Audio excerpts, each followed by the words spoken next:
and welcome to the class. I hope that you're having a good morning. So the structure today will be very similar to yesterday. We will look at the introduction document for a few minutes, and after the introduction we will continue with an article. So we will focus primarily on an article today to look at the grammar, to look at the vocabulary, and to look at the expressions from an article. Um, yeah, so that's the plan, and we will continue approximately 1 hour. And hopefully, there's no problem with the Wi Fi, hopefully, there's no problem with the connection. And I'm just out of breath. I lost my breath because I'm running from the house. So that's the plan. Also, if you want to participate on Zoom, so I am using Zoom at the moment and Facebook Live. But if you prefer to use Zoom and if you prefer to participate with Zoom, you can ask a question or you can practice some speaking possibly at the end, depending on the time. This is the code at the bottom. You can see here the meeting ID and the code. So you are welcome to connect on Zoom. And I think maybe we had somebody waiting, but no. So that's the possibility for today. You can participate on Zoom. I hope you can understand me. Maybe today is your first or second day of the class. So, welcome and thank you so much for connecting and for attending. And of course, we have some people who have attended before. So, I hope you can understand me. There are subtitles and captions available on Facebook that the majority are correct, but there are some errors with the captions, but the majority are correct. Obviously, it's a difficult time with restrictions, with the pandemic, and people need to work at home. Yes, a lot of disadvantages, but also a lot of advantages. So I hope you're able to function well and work well from home, and I hope it's an advantage for you. Also, here we have 6 people at home. We have a family of 6 people and the baby, so that's seven. A lot of people at home, and the dog. So it's possible some distraction maybe um, during the class, but hopefully not. Okay, so that's a possibility. The same for you, I am sure. So on the left, you can see the social media. So we have Instagram, and every morning I put a picture from Dublin. So there are lots of pictures on the Instagram page from Dublin, and also in the evening, some quotations and some expressions on the Instagram page, and also during the day, I put highlights or a clip from the class onto Instagram. So that's possible. The name is Ad Migliora Inglés, and you can connect, and it's growing and growing, and it's very good. And Twitter is more or less the same content as Facebook, but that's the name Ad Migliora1 on Twitter. And on YouTube, the channel is Ad Migliora Inglés and English classes. And I put the free class on the YouTube channel every day. So some people prefer YouTube, and that's a possibility if you want to connect on YouTube as well. Good. So that's the plan for today, and I'll just show you. So this is the plan, the agenda for today. It's an introduction first. Okay. After the introduction, we will continue very sharply to the article about Milan. It's a travel article about the canals in Milan.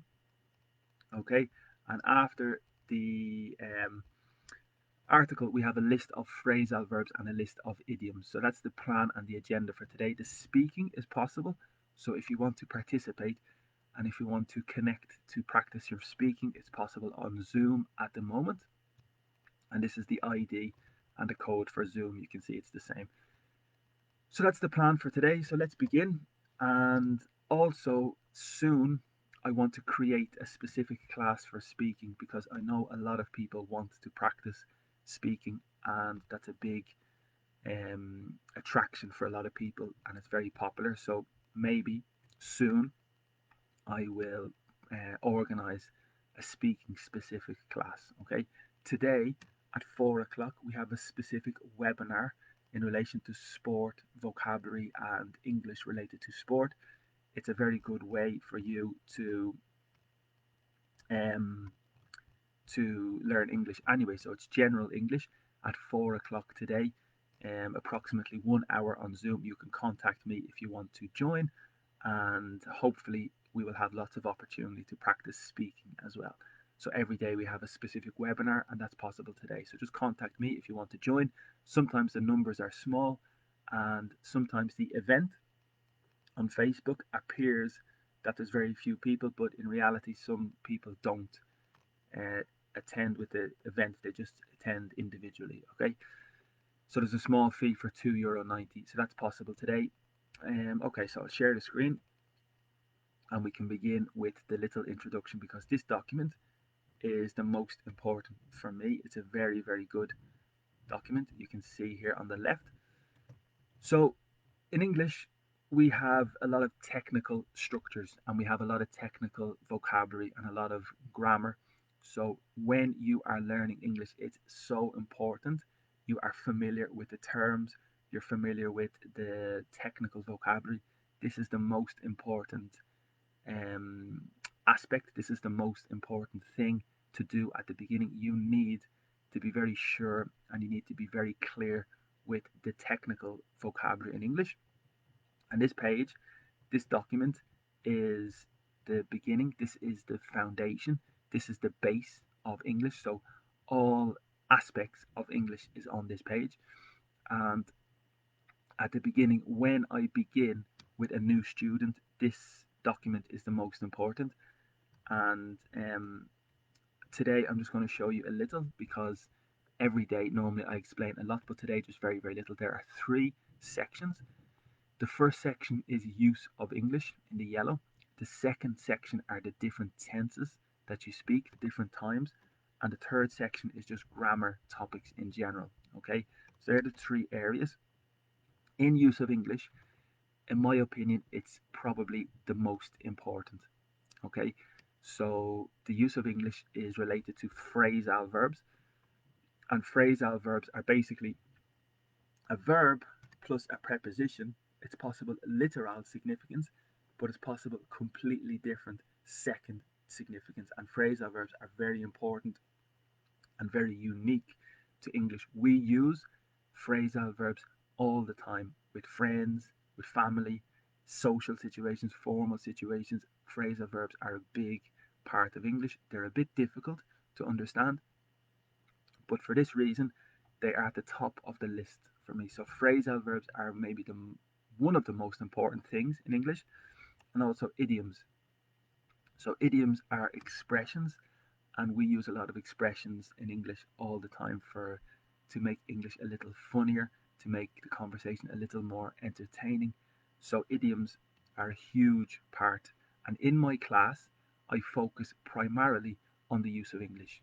Okay, that's really my principal focus in the class. And obviously in the world, around the world, we have different English in different parts of the world. Think Australia, New Zealand, Canada, United Kingdom, Ireland, United States. So we have a lot of areas with English as the first language, and the accents are possibly very, very different.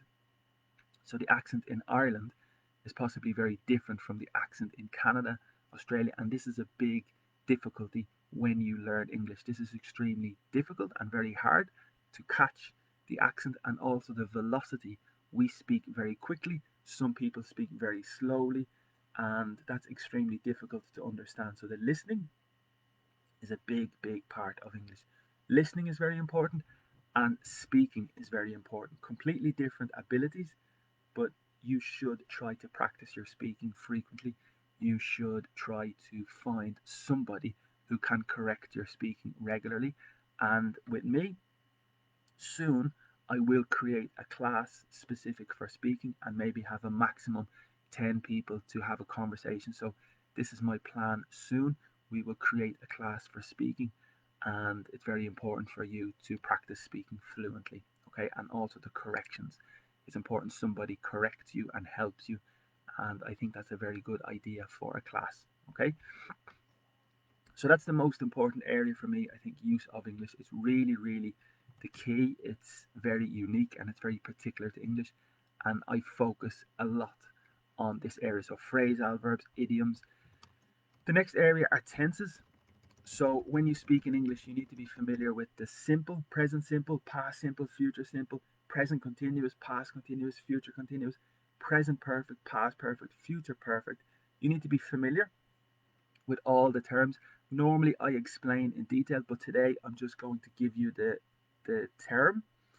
And the infinitive is another concept, the base, the infinitive, the conditionals, the active, the passive, and reflexive verbs, and they are the most important tenses. So when you learn English, you need to understand very clearly these concepts, okay? And they're so important. This document, I will put this document on the Facebook page every day below the class. So under the class in the comments, you will find this document every day, and it's necessary that you are very familiar with the terms. And finally, we have a few more terms in the grammar section, and these terms and these technical words are so important. For example, a noun, adjective, article, adverb, modal verb, preposition, um, possessive adjective, possessive pronoun, object pronoun.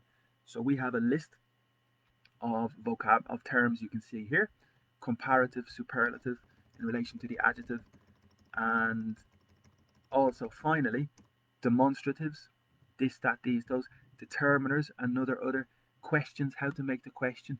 The area of suffix and prefix is very important. Linkers, the conjunction, how you link a sentence, and that area is, so that document is the key. This document is the base, and during the class I use technical vocabulary a lot. Noun, adjective, pronoun, past perfect, present perfect, modal verbs.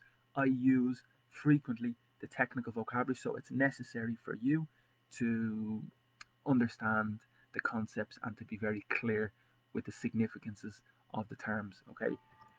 Also, listening is important, speaking is important, but writing is a completely different ability and a completely different skill, and it's a big part of English. So writing is important, and hopefully somebody can correct your writing, and this is available. If you want to send me some writing, that's a possibility, and I can correct your writing during the class, because it's very important. Listening, speaking, writing, and reading, they're the 4 or 5, including grammar, important areas when you're learning English, okay?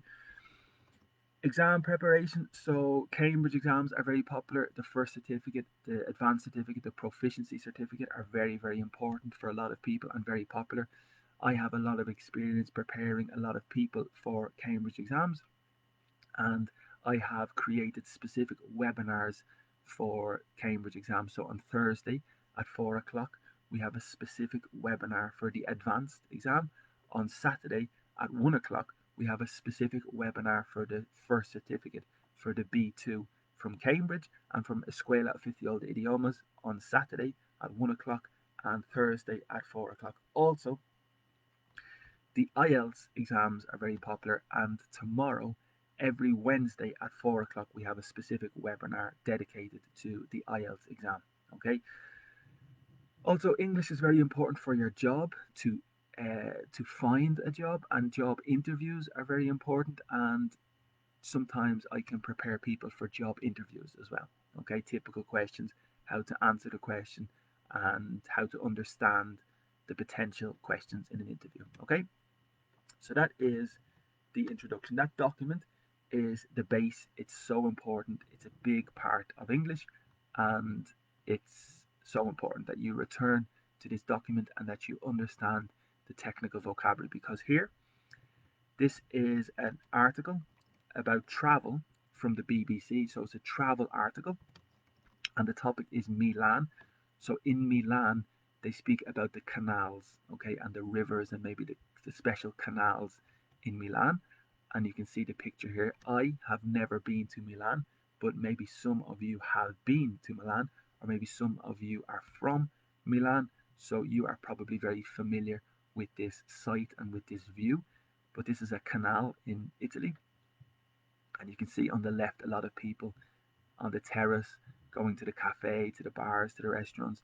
So this article is describing the canals, and it's explaining the city of Milan. Okay, so first I read the article for pronunciation, and then second, I return to the article for grammar and for important vocabulary. Okay, so Milan, Italy's lost city of canals. Okay, and I'll just make it bigger so everybody can see. Although not widely known, Milan's centre was once traced with waterways not unlike those of Venice or Amsterdam. Okay, and we continue. So you can see the journalist, Joey Tyson from the BBC, and the date is the 9th of February, so it was last month. Okay, and I'll just make my screen a little smaller so you can see all the text. So just before Italy's second lockdown in November 2020, the banks of Milan's Grand Canal were busy. And if I do this, that makes it a little bit better, I think. And even better. Okay, perfecto. So it's important that you try to understand the article first. We're busy with people. Bargain hunters picked their way through market stalls, browsing tables of retro telephones, haphazard rows of Art Deco furniture, and racks of vintage clothing. Others sat in the cafes sipping aperitivi or coffee, gazing out at the shoppers. The clear water of the canal reflected the dazzling autumn sunshine. So one paragraph and really, really good quality English, really high quality, very advanced, very fluent, very colourful. So there's a really good rhythm to this paragraph, and the vocabulary is very important. So we continue with the next paragraph. The vision is a blue streak snaking through the centre of Milan, a river fit for a major city. This is a familiar scene in Milan's Navigli district on the last Sunday of every month, when the city's 400-stall antiques markets takes over. In this bohemian chunk of Italy's financial capital, the austere blocks of the city centre make way for pastel-coloured houses, cobblestone canal pathways, and bridges.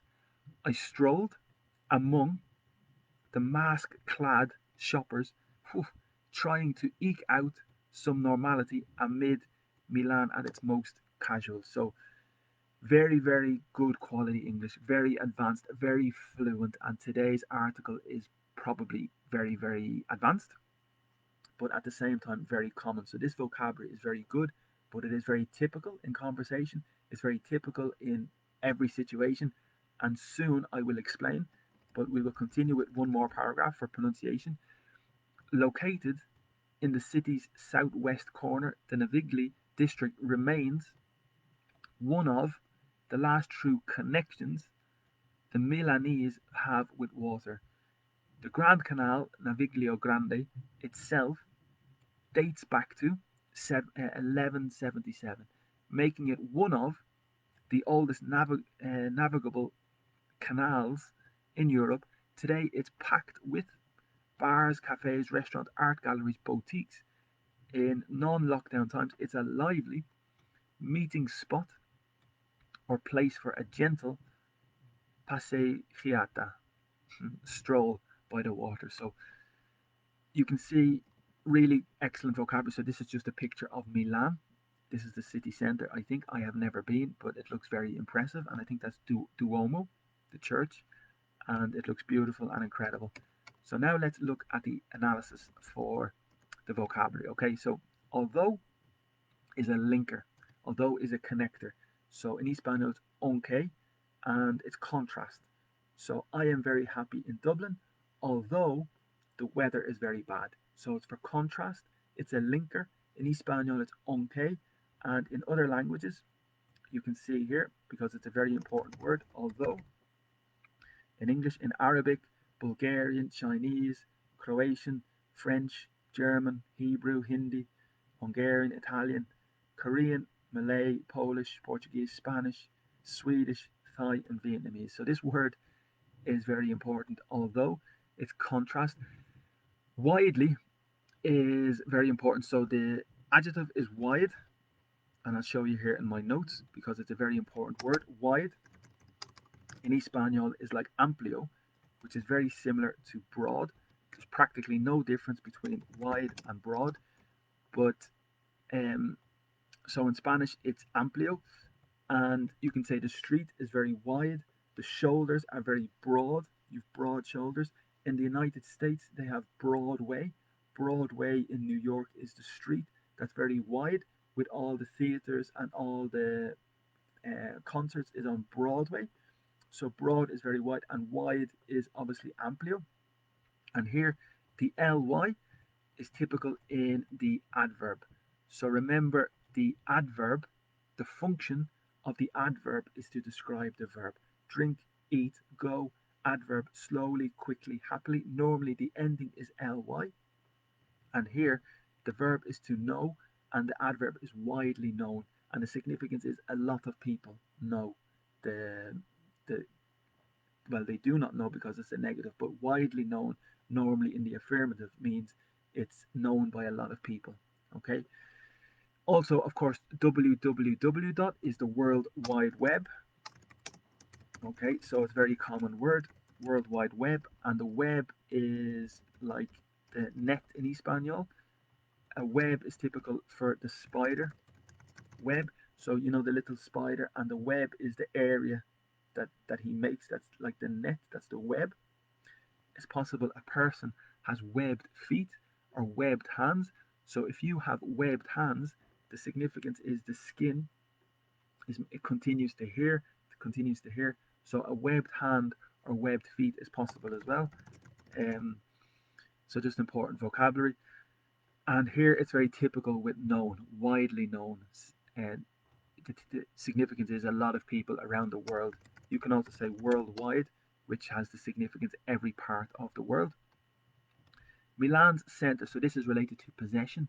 In English, you can say the center of Milan, but it's definitely more common, Milan's center.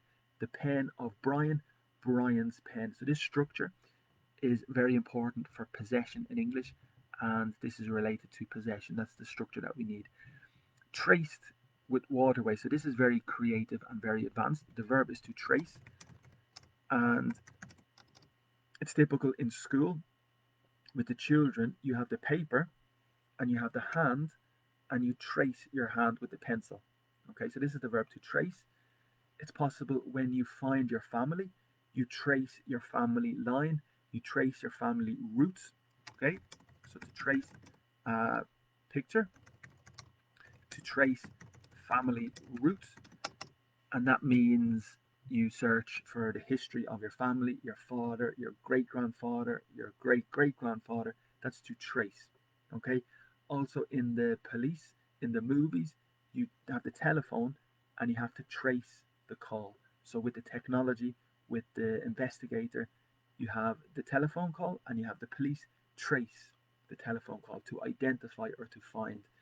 So it's flexible, it's common, and in this situation it's a little creative, traced with waterways.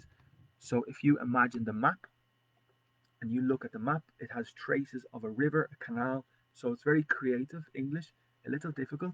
And also in relation to food, if you eat a sandwich, on the packet of the sandwich it's possible for the explanation, a trace of nuts. This sandwich contains a trace of nuts. So a trace of food or a trace of nut is a little piece. Okay, a trace of nuts. So it's flexible, and the original significance is practically the same, but it is flexible. And here, so again we have the negative. Not is for the adjective, not known. Okay, so the difference between not and no. Not is for the adjective, not happy, not tired, not hungry. And no is for the noun, no time, no food, no energy. So that's very, very important. Not is with the adjective, not tired, not happy, and no is with the noun, no time, no food. Also for the verb in the negative, we say not. I am not, you are not. So for the verb, we say not, and also for the adjective, we say not as well. Okay, so really, really simple instruction, but very important and very difficult when you speak very quickly to remember. It's difficult. Okay, And here it's the not again, because unlike is the adjective. So like is the affirmative. You are like your sister. You are like your brother. Italy is like Ireland for similarity. Adjective, like. Okay, and the negative is unlike. You can see here is the prefix. So you are like your sister, but you are unlike your brother. So that's just a simple word in the negative, and it's an adjective. And because it's the adjective, it's necessary not. Those is very important as well. So the difference between this here, this canal, that canal in a different position, these canals plural here, and those canals plural in a different position. So it's those canals.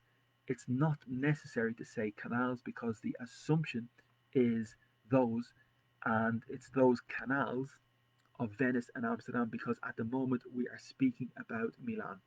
Okay, so one paragraph, very interesting. We continue, and here you can see just before, which has the significance a little time, very, very little time before Italy's, again, possession, second lockdown. So this, of course, is a very common word nowadays, but originally it is a verb to lock down, and the significance is to close. Lock down the city, lock down the building. In the movies, it's very typical to close the building, to completely shut and to completely close. So the lockdown is the verb, and the noun is a lockdown. Okay, so just good vocabulary and interesting situation. But of course, today, this year, is very, very typical. In is typical for the month, in January, in February, in March. But the day, Monday, Tuesday, we say on. So this is classic. In for the month, in January, in February, but the day on Monday, on Tuesday, on Wednesday. Very, very important. The year, in 2020, in 1919. So simple, again, but very, very important.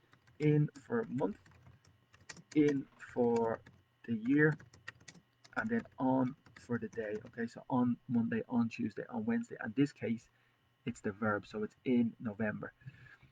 The banks, so this is very typical with money. You go to the bank, it's the location for the money, but also in relation to the river.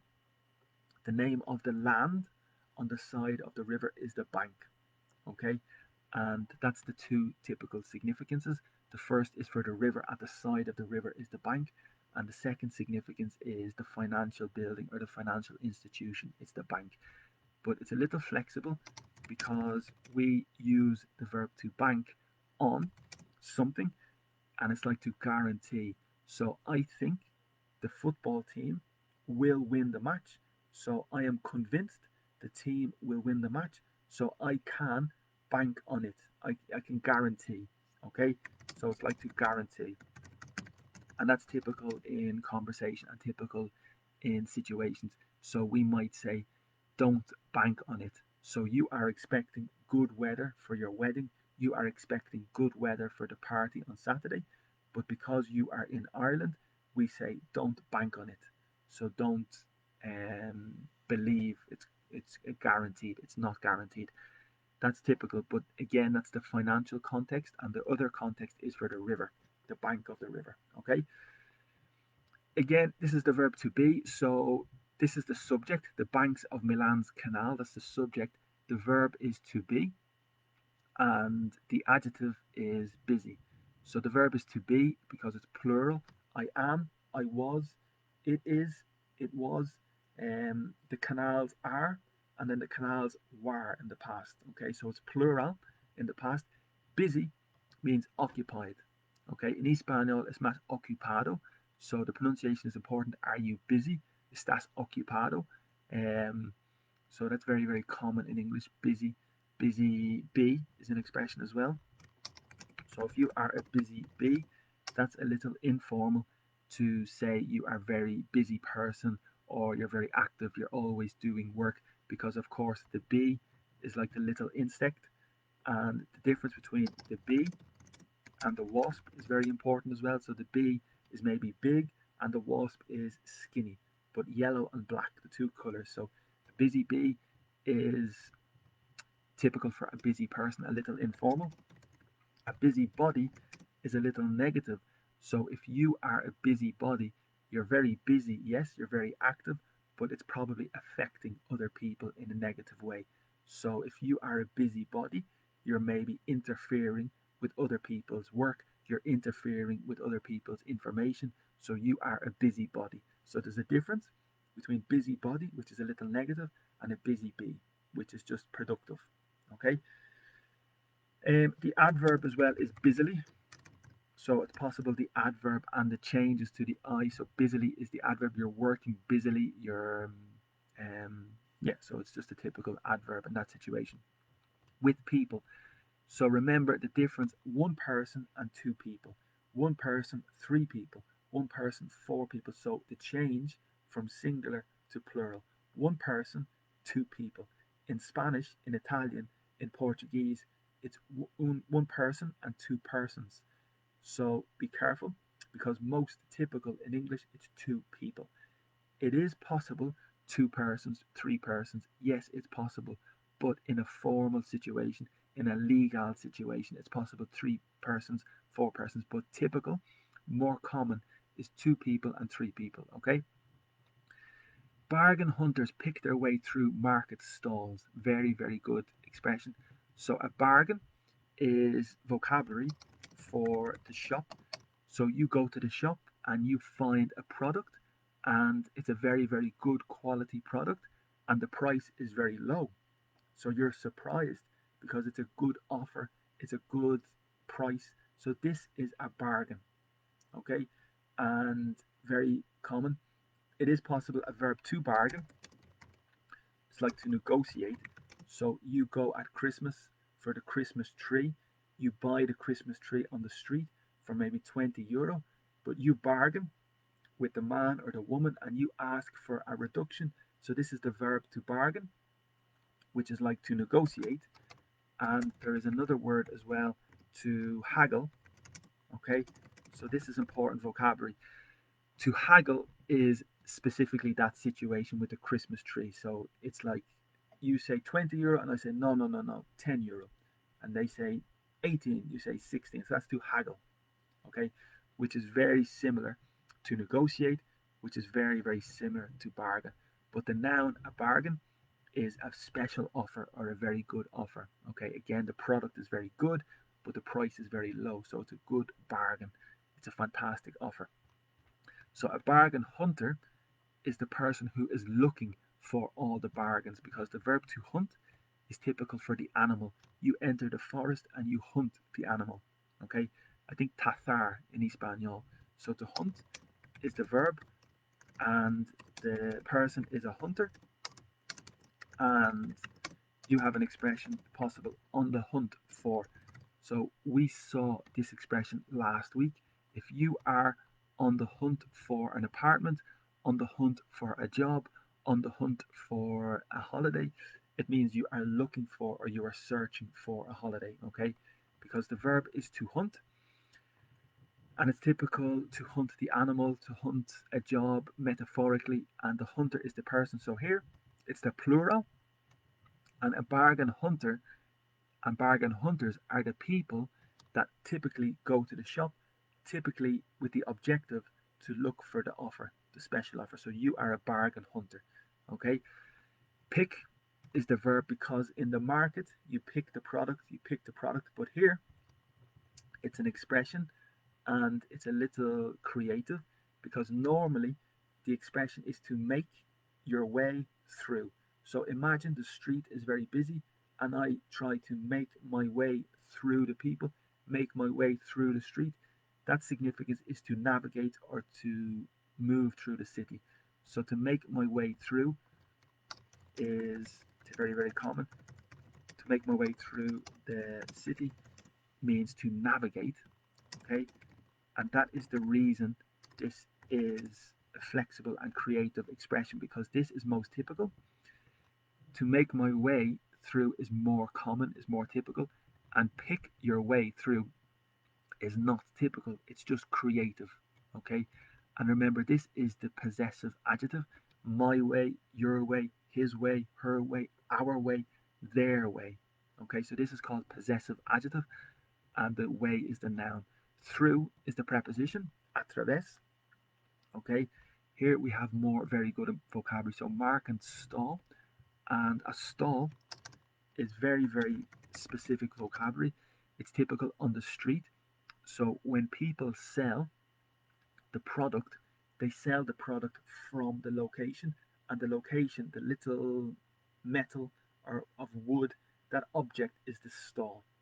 Okay, so I work on a stall. It means I work at the object to sell the product, to sell the fruit, to sell the clothes. So that's the significant vocabulary for a stall. Typical at Christmas, you have a lot of stalls, and there is a phrasal verb to set up your stall. To set up is a phrasal verb to establish or to create. Set up a company, set up a business. But if you set up your stall, that's the significance. You set up your shop. Okay, and this is a metaphor for establish yourself. So you travel to Italy, you move to Italy, and you start a new life in Italy, and you set up your stall in Rome. That's a metaphor to maybe set up your life. Okay, we have another verb to stall, and that's very typical with computers. So also with the aeroplane. And if you are familiar with the aeroplane game, the simulator, and the engine, the engine, the motor has stalled. The significance is the motor is not functioning because it stops. So to stall is almost to stop. It's possible the computer can stall. It's related to install, but to stall is to stop. Okay, and it's very typical for the airplane. The engine has stalled, and the significance is almost stopped. But it is possible to continue, but at the moment it is stopped. Okay, that's the second significance of the verb to stall. The first significance is similar in the market for to trade and to do business. The next word is very important, browsing tables of retro telephones. Okay, so the verb is to browse, and it's very typical in the internet. Okay, so the browser is the name on the internet. Google, Chrome, Microsoft Explorer, Internet Explorer, that's the browser. But originally, the verb is to browse, and the significance is to look. Okay, so it's typical in the shops. You go to the shop, and the assistant asks you, can I help you? Do you need help? Are you looking for something specific in the shop?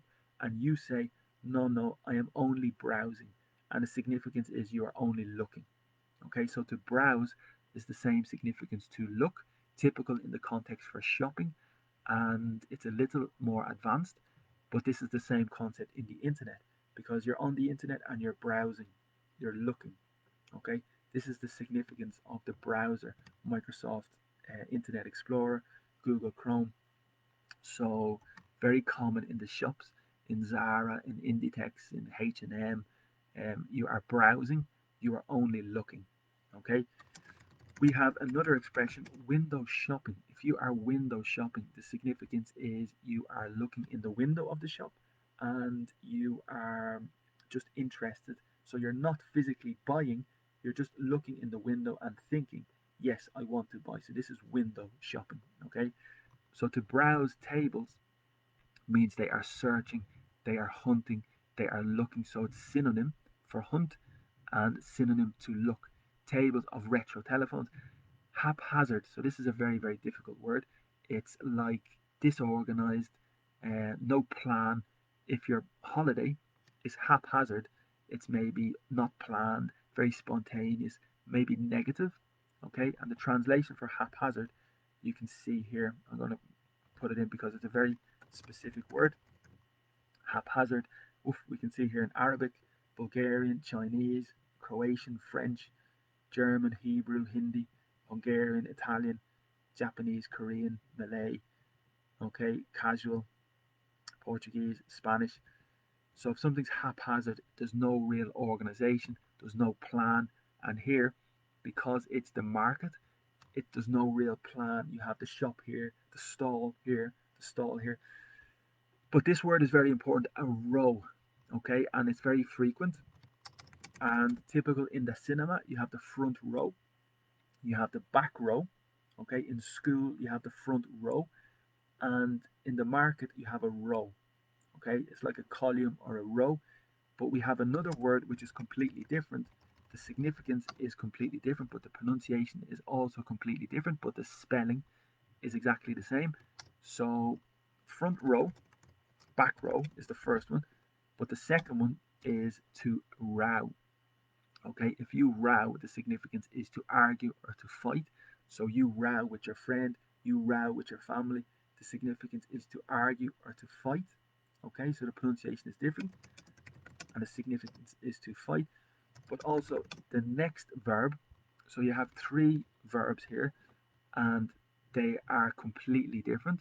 So a row is in the cinema, to row is to fight or to argument, and to row with the same pronunciation as the first pronunciation, to row is the sport.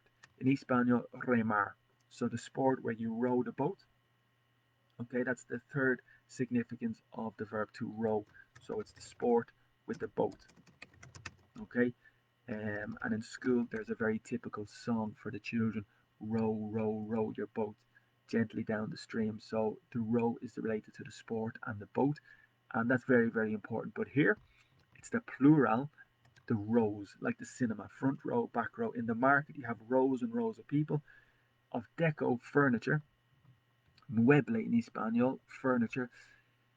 This is important because singular, we say, in Spanish you say un mueble, so you say singular, one.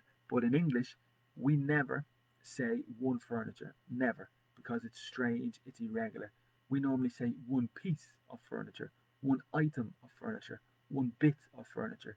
So in English, we have some plurals that we never say one. For example, series, news, advice. So these three situations, I'm just going to move them here. This is very important. So this is plural, plural, and plural. Okay, and singular we say one piece of furniture, and the adjective is furnished. Okay, so if the room is furnished, typically when you change a house or you move apartment, the adjective that's important is furnished. The room is furnished, the apartment is furnished, and the negative is unfurnished. This is very important when you are searching for a new apartment, searching for a new house. It is furnished or it is not furnished, unfurnished. Series is typical for the television. I am watching 2 series, 3 series, 4 series, but one, it's still the same, one series. Okay, so one series and 2 series. This is important, and it's a little strange because in español it's un serie y dos series, pero en inglés it's one series con s y 2 series. Entonces es el mismo, or el mismo, okay? So that's very important. It's the same situation with noticias, news. So I have news, plural, but in English I have one piece of news. I have some news, a bit of news. So for singular, a piece of news, a bit of news, or some news. That's the typical situation, because the error, the typical mistake and the typical error is one new. That's the mistake. Okay, so we say a piece of news, a bit of news. Okay, this is very, very important because it's a common confusion, and some news.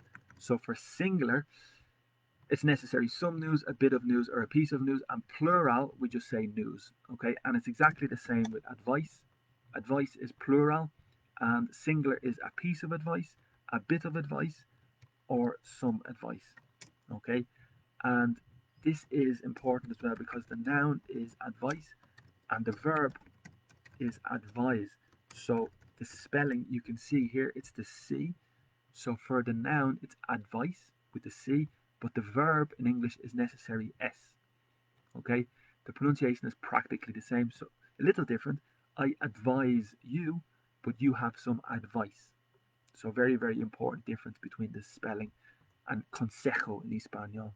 Okay, the next word is very important as well. So the sentence: bargain hunters pick their way through market stalls, browsing tables of retro telephones, haphazard rows So disorganized rows of art deco furniture and racks of vintage clothing. Okay, so this word is very good. A rack, it's very specific, but it is common. Okay, in the bathroom, you enter the bathroom, you have the toilet, you have the sink, and you wash your hands. And after you wash your hands, you need the towel. Okay, so you need the towel, but after you finish with the towel, you put the towel on the rack. Okay, so typically in the bathroom, the rack is the location specifically for the towel. Okay, that's the specific vocabulary. For the toilet, you have the rack, and here it's the same. So racks of clothing. Okay, so clothes, everybody understands clothes, ropas in Espanol, um, and again plural and singular, it's the same. We say some clothes, um, one item of clothing, one piece of clothing. So clothes and clothing is very, very similar. The two nouns, okay, clothes, you have a lot of clothes, but the clothing is maybe more general. Okay, so the clothing industry, for example, it's general. The business, the industry, the clothing industry. Okay, but in your room, in your wardrobe, armario, you have clothes. Okay, and the pronunciation is flexible because originally it was probably well, it's important because we have a cloth. So originally and today the pronunciation is a cloth. Okay, and a cloth is typical in the kitchen.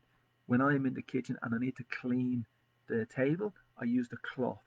So the cloth is the material, and for this reason we say the same word but the pronunciation is different. Clothes. Okay, so originally it was probably cloths, maybe many years ago, but today we say close, almost the same as close the door, close the window. So the pronunciation is practically the same in my opinion, and for me it's practically the same. But originally the word was a cloth, which is a piece of material. Okay, so the suit, the cloth is very good. The cloth is good quality. So important family of words. Okay, so a rack is the item or the object to hold all the clothes. Okay, but we have an expression. If you are on the rack, this means you're in a difficult situation because I think 100, well, 1000 years ago in the past, to punish, castigar, to punish or to kill a person, to torture a person, you put the person on the rack and you pull the leg, you pull the arms. So if you are on the rack, it's almost torture and punishment. So this is an expression today that continues in relation to sport. If the team are on the rack, they are suffering, they are being punished. So it's very, very common in boxing. If the boxer is on the rack, they're suffering and they're losing and they're being punished. So that's very, very common. And it's the same concept, really, because the rack is the object to hold the clothes and in the past to punish the people as well. Okay? Others.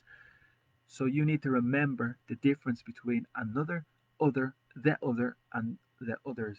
Okay? So other, another, singular, and the other for an option or for a choice, and the others. Okay, so here this is classic and it's very important. Another is typically before the noun. Another day, another week, another year, singular. Okay, and other is for plural. Other weeks, other years, other days. That's the big, big difference. Another, singular, another day, another week. Other for plural. Other days, other weeks, other years. That's the big, big difference. Here, the other is when you have a choice or a selection of two things. Do you want this jacket or do you want the other jacket? Okay, so this jacket or the other jacket. And the others with the S is related to here. It's related to a group of people. So we go to the city center. Do you want to come with us or do you want to go with the others? So the others is a group of people. And here it's the group of people. This is the subject, this is the verb, and the cafes is the object. Okay, preposition is in because you are in the cafe. It's also possible at the cafe. I meet my friend at the cafe. So at is for location, but in is physically inside. But this is very important verb because the verb is to sit and the past is irregular. So remember, in English we have the present simple, future simple, past simple. This is the terminology, this is the expression. Present simple, past simple, future simple. And the verb to sit is the infinitive. Okay, and remember the infinitive is the base and the present is I sit, but it is irregular in the past. And in English, we have a lot of irregular verbs in the past simple, and this is very difficult to learn. This is very challenging. So the verb to sit is irregular. The past is sat. Okay, so I sat is the past. And a good example, very simple, but again, it's very, very important and difficult because it's irregular. Okay, and again, in is because you're inside the building, the room, you're in the cafe, but it is possible at the cafe for location, specific location. Okay, the next verb is very, very important as well, sipping aperitivi or coffee. Okay, so this is the gerund. The ing is normally gerundio in Espanol. In English, it's the gerund, which is normally construction for the present continuous. I am eating, I am drinking, I was eating. But here, there is no verb to be, so it is not the continuous, it's just the activity. So the verb is to sip, and it's typical with drink. Okay, typical with liquid and typical with drink. So for example, the coffee. Every morning you have a coffee. So you have the coffee. Yes, you can drink the coffee. That's no problem. Drink the coffee. But to sip is a specific verb to take a little drink. So to sip is the little drink. So the action when you take a little sip, that's the verb. So drink is maybe more. Excuse me, my nose is itchy. So to sip is a little taste. Okay, and that's important. I think I have a tissue. But here it's aperitivo, so you sip aperitivo as a significance to take the aperitivo. And it's like a little drink or a little taste. And I think I have a tissue, yes, for my nose. Because in English, we say if you have an itchy nose, you want to have a fight or you want to have an argument with somebody. Okay, so an itchy nose has the significance you will argue with somebody or you want to argue. Okay, that's an expression if you have an itchy nose. But to sip, again, for a beer, you sip a beer is to take a little drink. Okay, the next verb is very advanced, also gazing out at the shoppers. Okay, really good quality vocabulary. The verb is to gaze, and we have some verbs that are very similar, to look or to stare. Okay, so everybody, the majority, understand the verb to look. Okay, and you can look specifically with direction, with the preposition. I look in general, but I look at you. Okay, so I look at you. That's the specific direction. To stare is maybe negative. So in Espanol, it's fijar. So if I look at the person, but I continue to look at the person, you know, it's a little rude or maleducado or impolite. So it's a little impolite, a little rude to stare, como fijar in Espanol. So we say rude or impolite, and that's the specific difference. So look is general, and stare is when you continue, como focus, okay? And then to gaze is practically the same significance as stare, but the context is more romantic or more imagination or more amazing. So if I gaze, yes, I continue to look, but it's maybe the moon or maybe the star, it's something beautiful, something spectacular, or maybe romantic. If it's a love situation, a romantic situation, you gaze into the eyes. It's like look, but more romantic and more fantastic, amazing. Okay, so here, because they are in the cafe, imagine a situation, you're sitting in the cafe, you're sipping the coffee, and it's a beautiful situation, and you're looking out the window, but you're gazing out the window. So you're in a good situation, you're imagining, and you're feeling very happy. So that's the context, okay? Because staring out at the shoppers would be a little negative and a little bad, but gazing out is more romantic, it's more important. And again, out, because you are in the cafe and you look out the cafe. And at is the preposition for specific location because it's direction. So remember, I look, but direction, I look at you, and it's the same. You gaze, but you gaze at the person. Okay? And it's plural. And the final sentence, the clear water of the canal reflected. So the past simple, the verb is to reflect, and the past simple is reflected. The dazzling autumn sunshine. So this is the article. Remember, in English we have the indefinite article and the definite article. A house or the house. So this is the definite article, and it's specific because the noun is the sunshine. So the sunshine is the, well, we never have the sunshine in Ireland, so it's difficult to explain. But the sunshine is the light from the sun. Okay, because the verb is to shine, and it's possible to shine my shoes. So this action to shine. Okay, the adjective is shiny, and for example, the jewelry is shiny, the ring is shiny, and sunshine is the light from the sun. We have an expression as well, sunshine boy is the perfect boy, the perfect son, the best. Everything is fantastic. The sunshine boy or golden boy as well. So that's typical vocabulary. Autumn is obviously the season. We say summer, winter, spring, autumn. They are the seasons.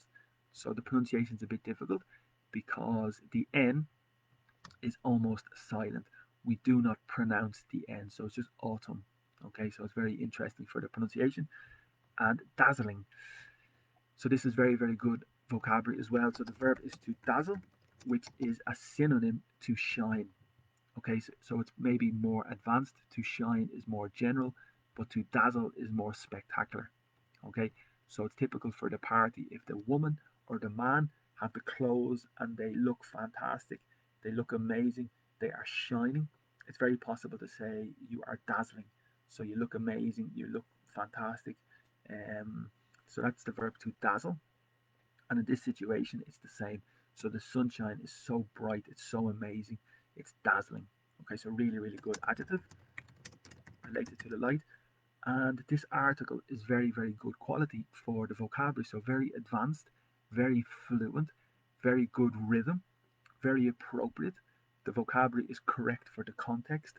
So this is a very good example. So today it's just, I think, it's only one paragraph. Incredible. Just one paragraph. And you can see a lot of grammar, a lot of vocabulary, so a lot of expressions. So this is important for you, I think. When you learn English, you need to read, read, read, and pay attention to the detail in English. And this is just one example of a typical article from the newspaper, and it's very, very good. So that's excellent vocabulary and excellent for. I'm just going to save the document because I don't want to lose it. And I will put the notes from the class in the video below the video in the comment section. And now, if you want to join the class to ask a question, you are welcome to join the class and to ask a question if you want. That's the meeting ID. And also today we have a webinar. So there is a specific webinar today at 4 o'clock. It's another class, and the structure will be very similar to today, very similar to this morning. We look at an article, we maybe listen to a video to practice listening, and we have some conversation as well. So hopefully the idea is to have conversation, and if you want to join the meeting, contact me and I can give you the details for the meeting, the link on Zoom, and there's a small fee of €2.90 for the webinar. But every day we have the webinar, and that is possible as well. Everything is free. Okay, so for me everything is free, and I just want to send you the information here because we have I didn't upload it first. This is the information, so everything is free. But if you want to support me, if you want to make a little donation, it would be very good for me. A little tip, propina, I think in Espanol. This is my work, this is my job. So if you want to help me with maybe €1 or a little help, it would be very good. Thank you. to the people who have supported me already, and thank you to everybody who has donated. It's a really, really big help for me, and it's really appreciated. I'm really appreciative. But the possibility is with the application Bizum in Spain, you can transfer with the telephone number. In Ireland or other countries, we have Revolut, and you can transfer with the number maybe €1. I think TransferWise is another application. The bank details are here if you want to transfer directly to the bank. That's the IBAN and the BIC of €1 or maybe £1 if you're in England or other countries with different currency. And PayPal is an option as well. So this is the code for PayPal. You scan the code and it directs you to the page. And the page is paypal.me support Brian King. So my name is Brian, and it would be a big help if you can support me. Okay, so I think that's sufficient for today. Good analysis, good material, good quality, very advanced. I recommend you review. I recommend you check the vocabulary again. And to revise, I will put the notes on the page. Thank you to everybody who watched live, and we have some people who watch recorded. So I know a lot of people watch the video recorded and some people watch live. So thank you to everybody. Also on social media, if you want to connect with Instagram, this is my page, @miglioreinglés. The Twitter page is @migliora1, and the YouTube channel is YouTube @miglioreinglés with English classes. Okay, so I think that's everything. If you have any questions, feel free to write in the comments on Facebook, or if you want to connect now on Zoom, that's a possibility, but I think we have nobody waiting. Okay, perfect. So thank you so much. Have a great day, and we will continue tomorrow. This is the plan every morning at 11:15. This is the plan to continue. It's a good opportunity for me to return to work, and hopefully it's a good opportunity for you as well. So thank you so much and have a great day, and talk to you soon.